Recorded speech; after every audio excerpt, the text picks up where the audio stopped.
Good morning. It's about 8:04 in the morning. It's a little darker in my room now. Still wearing the same jacket because this is just usually what I wear when I feel cold in the mornings and kind of sleepy. And, you know, the mornings are always a time that are a little bit where I feel more vulnerable and sensitive. And so it's usually nice to have something warm around my shoulders during this time of morning. And I'm not really a morning person, so it can be difficult for me to pull myself out of bed. That's actually probably an aspect of my depression as well. Laying in bed for hours upon hours, even after waking up for, I think I woke up at 5 this morning, 5:30 maybe, when I texted my friend, and then yeah, I've been up ever since, but mostly in bed. I mean, I've been up out of bed for like an hour, but I stayed in bed for quite some time, and that's a common habit of mine. But I think today I just kind of want to mull over some things in my past, namely my childhood, things that I have experienced that may give a clue as to why I'm feeling the way I am today. So, um, I don't blame any of my family necessarily for what I'm feeling because ultimately they did the best they could under the circumstances. And though my past is fraught with a lot of conflict between like two sides of a divorced family, I still don't blame anyone, for the emotions that they felt at that time.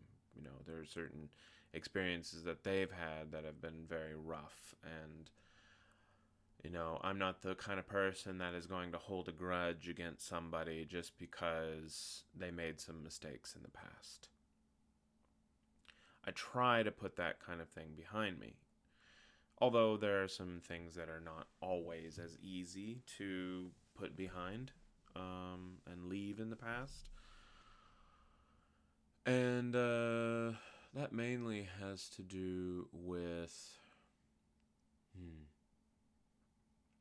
I suppose, anytime I've ever encountered conflict, I've never really dealt with it very well. And so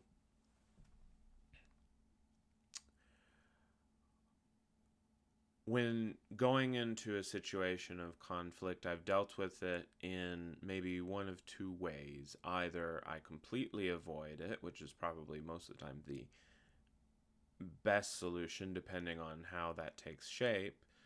So if somebody's pestering me over and over to get a response out of me, to like bullying me, that kind of thing, then generally ignoring it is the best solution, because the main reason that people bully one another is to get that reaction, I think, Um, and I'm not the best at, dealing with those situations either. It's hard for me to ignore that because deep down I do care about what people think about me, even if I try to tell myself I don't.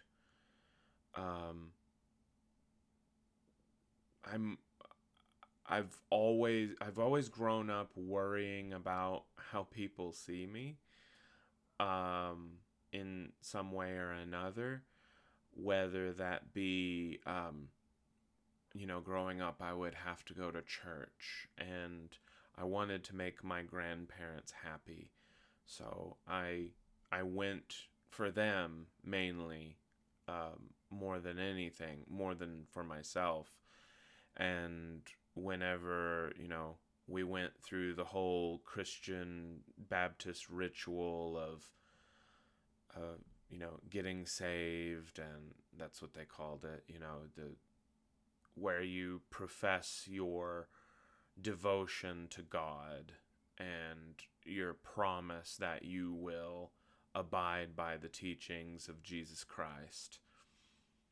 I remember crying on that day when I said those words because I halfway didn't believe them, and I knew I was only doing it to make my grandparents happy. Um, and as a child, it's hard to not to show yourself authentically. Um, you always want to be loved by others, and often, uh, though it really shouldn't be this way, love can often be transactional. And I don't think that's necessarily something that human beings do on purpose, but it happens. And that is part of, that type of love that is transactional, pleasing others. That's what we try to do for one another, in order to fit in and be a part of a family or a community. Because ultimately we want to be around people. We're social creatures. So sometimes we have to do things, or we end up doing things that are not as honest to ourselves as they should be. But as an adult, I'm working on being more honest with myself and the people around me, and saying, when certain people in my family approach me and say, we hope that that you found Jesus in your heart and that you accept him as your Lord and Savior, I sometimes feel like I have to bite my tongue not to say, I don't believe any of that and I don't want any of that. I think in that situation, I prefer to be diplomatic. Uh, so I just kind of keep the peace on that. But if it, mainly I just say, I don't really keep it a secret that I don't believe in Christianity. But I usually say I appreciate what you're saying, but just trust that I'm doing fine for my own needs. That's the message that I try to give off to people in my life who have approached me in that way. Because ultimately I have to be happy in my own way. And the Baptist church was not that for me at all. At all. So I haven't always had the best relationship with religion and spirituality, but that's something that I'm starting to work on now. Other parts of my childhood that I remember: bullying. Absolutely, I was bullied horrendously in high school. Maybe not as badly as some. I was never punched or beaten up in any way, so I was lucky in that regard. Wasn't ever really physically assaulted, but I was verbally abused often at school, maybe for the way I walked or talked. People, even before my coming out, sensed that I'm gay, and probably tried to belittle me for that in some ways because they saw me as inferior.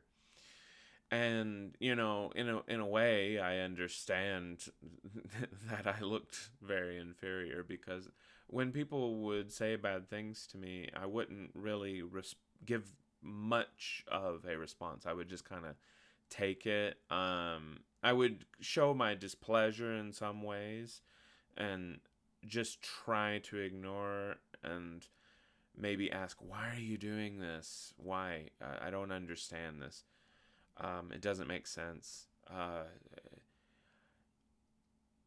So, to give an example, I remember one of my first experiences at lunchtime in high school. I went to find somebody to sit down with, because my first time there, I didn't recognize anybody there. There weren't anybody from my classes that I knew in my lunch period. So I just found somebody to sit with, and it ended up being a group of these older guys. I think they were seniors, but still didn't really treat me very well. They were not very mature for their age at the time. And they proceeded to belittle me in various ways until I eventually left that group and found somebody else that I kind of got along with, but they weren't really great friends either. But in any case, one time when they started to belittle me, I had a can in my hand, and I'm not a violent person, so I wanted to, my thoughts wanted to use it as a weapon. But what I did was just crush it in my hand to show my displeasure, and their response was to just make fun of me more. It was like, "Ooh, strong guy," that kind of childish teasing that people can use cruelly to belittle a person in that situation. My mindset at the time was, I had always grown up as a very sensitive kid, sensitive to people's emotions, and aware that I had the power to hurt people, and I wanted to avoid that, because in my mind, people should not want to hurt another person.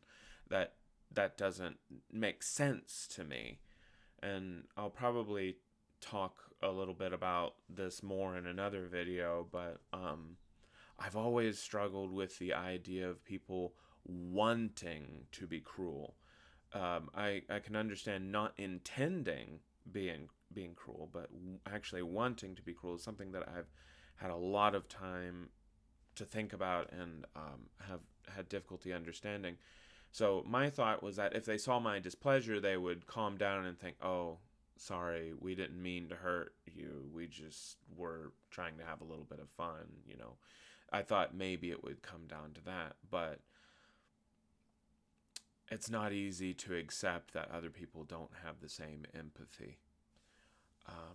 But yeah, I'll have to talk about that in another video, I think, because YouTube only allows at this point for me to upload videos at 15 minutes at a time, so I do have to keep the topics kind of short. But this is something I wanted to vent out a little bit for today, and this is probably something I'll end up doing daily, just to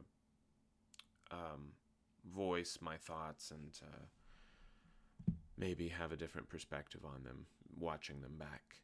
I think that helps. But thank you for listening, and be well and find love and light in your life. Thank you.